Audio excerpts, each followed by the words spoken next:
In 1986, a child was born. He was a boy. His parents are of African origin.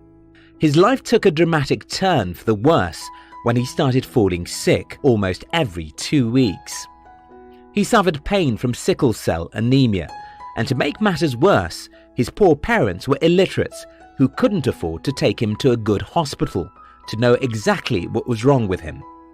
Born into extreme poverty, in a remote village that seemed to be outside the planet Earth, with terrible rheumatism, this boy had no hope of ever raising his head in life.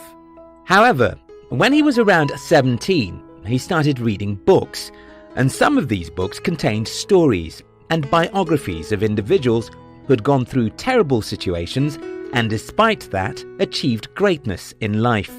The boy had a glimmer of hope. He believed that if certain people had been through similar situations like his and overcome all obstacles, he too could do it. That boy is me.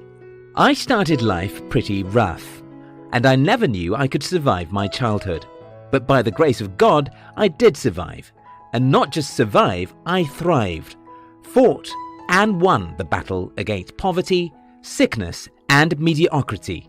One of the instruments God used in helping me overcome obstacles was through reading biographies. Biographies are the best books you can read because it's the stories of people. It contains their pains, problems, obstacles, and how they overcame them. I bought 5 books in the last 1 month, and 4 of them are biographies. This tells you something.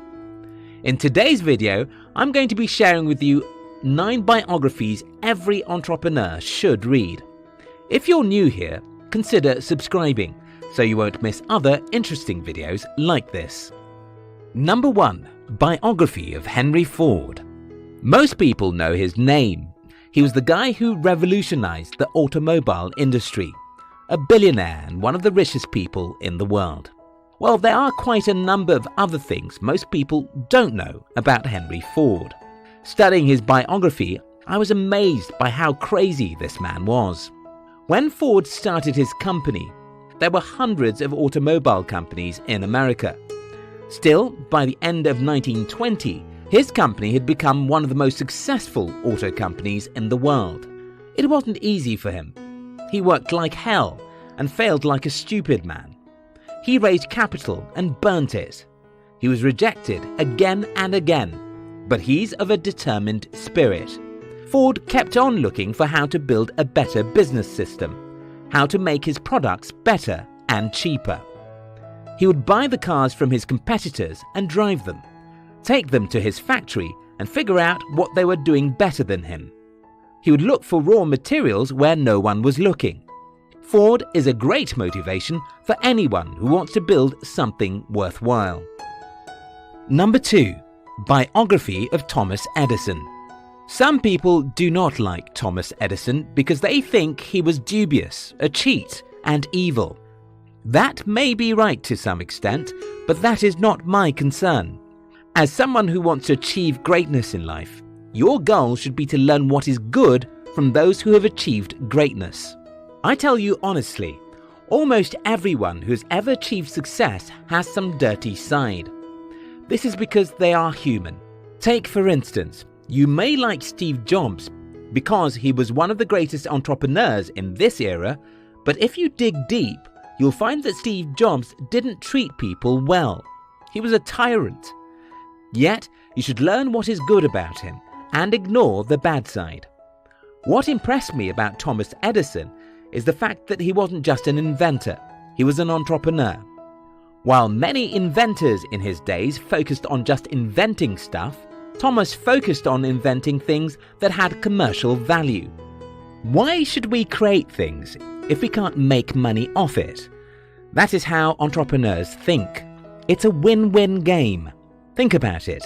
If your labor doesn't give you a lot of money, you will not be able to hire more people, and so you won't be able to serve the world the way you should. When it comes to business, serving the world must bring us money, or we won't be able to scale or last in the market. Number 3. Biography of Benjamin Franklin. Franklin was a curious, self-taught young man. What inspired me most about his life was how he left his family at a young age, just to go and figure out life. Franklin was a printing press entrepreneur, a scientist, an inventor, and a writer. Some people believe that he's the most versatile genius America ever produced. Number 4. Biography of Winston Churchill. Yes, Churchill was not an entrepreneur, but I'll advise every entrepreneur to study this man because of his courage. Churchill was so courageous that as leader of an army, he would go to the war front to fight, even though he was not expected to do so. What I learned from Churchill is courage. And everyone who ever dreamed of starting and running a successful business needs a lot of courage. Number 5. Biography of Elon Musk. Everyone knows his name, but that is not enough. If you want to be successful in life, you won't just know people like Musk the way everyone else knows them. You will want to dig deeper. I love to know what makes a man who he is. I didn't just want to know Elon Musk as being the CEO of SpaceX, Tesla, and Boring Company. I wanted to know what makes him who he is and how he fought against every obstacle to arrive where he is. And that was the reason I bought his biography, written by Ashley Vance. I challenge you to read that book. Number 6. Biography of Albert Einstein.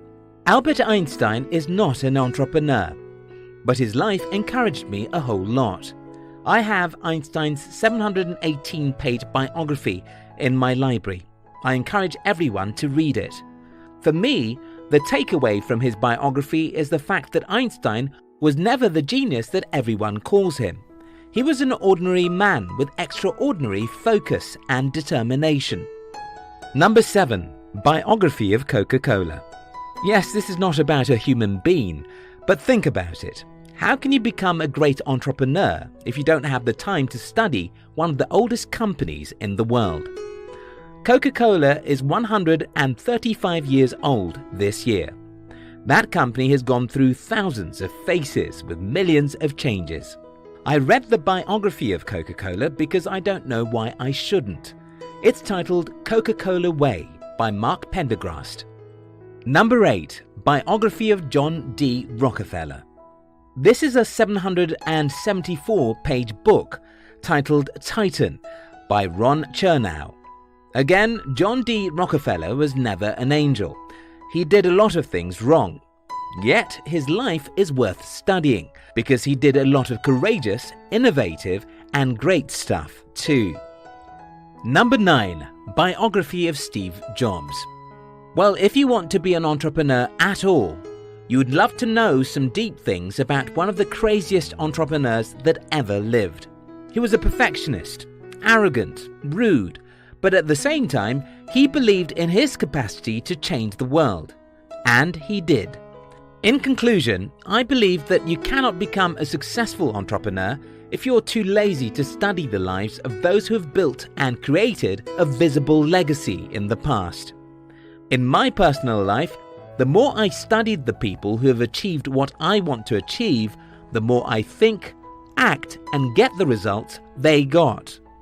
I hope this video helps you, and if you like it, kindly share with your friends, and don't forget to subscribe if you've not done so. We love you.